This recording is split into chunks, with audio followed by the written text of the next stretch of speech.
दर्द भाग 21. 2 दिवस झाले होते. सायली कॉलेजला आली नव्हती.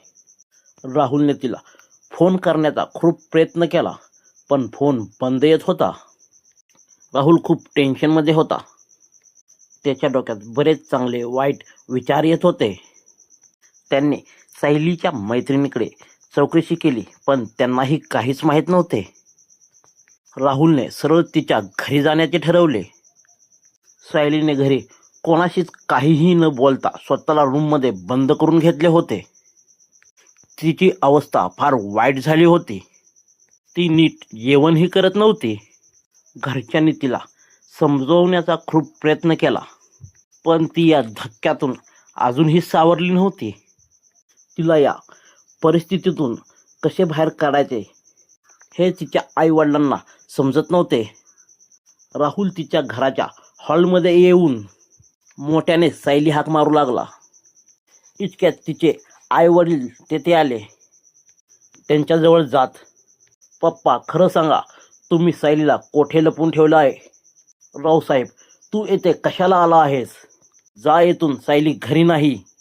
"राहुल, मला माहीत आहे सायली येथेच आहे," असं म्हणून त्याने तिला मोठ्याने हाक मारण्यास सुरुवात केली. रावसाहेबांनी आपल्या वॉचमॅनला बोलवून राहुलला बाहेर काढण्यास सांगितले, पण राहुल ऐकण्याच्या मनस्थितीत नव्हता. सायलीच्या कानावर राहुलची हाक येताच सायली उठत आपले डोळे पुसत पळत खाली आली.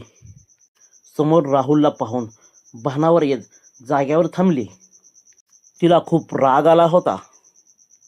सायलीला पाहून राहुल वॉचमॅनला बाजूला सारत तिच्याजवळ आला.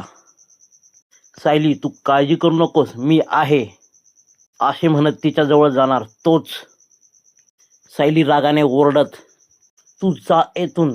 तुझी हिंमत कशी झाली इथं येण्याची? आत्ता अजून काय आहे? एवढं सारं करून सुद्धा तुझं पोट भरलं नाही का?" राहुलला काहीच समजेना. सायली अशी का वागते? सायलीकडे पाहत, "तुझा काहीतरी गैरसमज झाला आहे." हे ऐकताच सायली रागाने, "काय झालंय?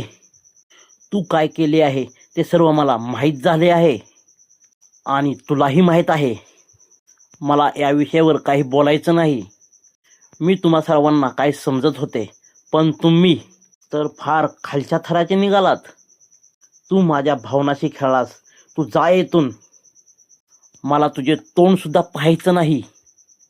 पुढे बोलण्याच्या आधीच रावसाहेबांनी तिला शांत केलं. वॉचमॅन व नोकरांनी धक्के देऊन राहुलला बाहेर फेकून दिलं. सायलीचा धीर तुटला होता. ती आपल्या आईच्या गळ्यात पडून रडत होती. आई तिला धीर देत डोळे पुसत तिला रूममध्ये घेऊन गेली. दर्द या कथेचे सर्व भाग पाहण्यासाठी आजच आमचा चॅनल सबस्क्राईब करा आणि माझ्या नवनवीन कथेचा आनंद घ्या.